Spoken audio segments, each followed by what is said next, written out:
बिस्मिल्लाहिर्रहमानिर्रहीम। अस्सलामुअलैकुम। MS18 news के साथ मैं हूँ रिया चौधरी।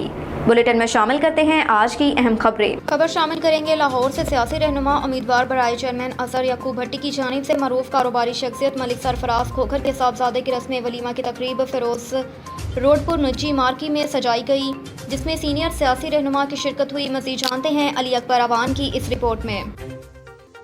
लाहौर सियासी रहनुमा उम्मीदवार बराए चेयरमैन अजहर याकूब भट्टी की जानिब से मारूफ कारोबारी शख्सियत मलिक सरफराज खोखर के साहबजादे की रस्म वलीमा की तकरीब फिरोजपुर रोड निजी मार्की में सरअंजाम पाई, जबकि इस तकरीब में पाकिस्तान मुस्लिम लीग नून के सदर सैफुल मलूक खोखर, MNA अफजल खोखर, वफाकी वज़ीर राना मुबशर इकबाल, साबिक अरकान असम्बली मिर्ज़ा जावेद, अख्तर हुसैन बादशाह, मेजर हबीबुल्लाह वड़ाए, जबकि उम्मीदवार बराए सूबाई असम्बली राव शहाबुद्दीन मलिक खालिद फारूक खोखर, रमज़ान मस्ताना, बजाश न्याजी, जबकि इस मौका पर खालिद जोया, असद नज़ीर खोखर, मलिक रमज़ान कमांडो समेत दीगर सियासी व कारोबारी शख्सियात ने शिरकत की और नौबेहाता जोड़े के लिए नेक ख्वाहिशात का इजहार किया और अजहर याकूब भट्टी और मलिक सरफराज को ढेरों मुबारकबाद पेश की। जबकि इस तकरीब में आए मेहमानों की खातिर तवाज़ा मुख्तलिफ इनवा इकसाम के खानों से की गई। कैमरा टीम के साथ अली अकबर अवान, लाहौर। अब तक के लिए इतना ही। देखते रहिए MS18 न्यूज़।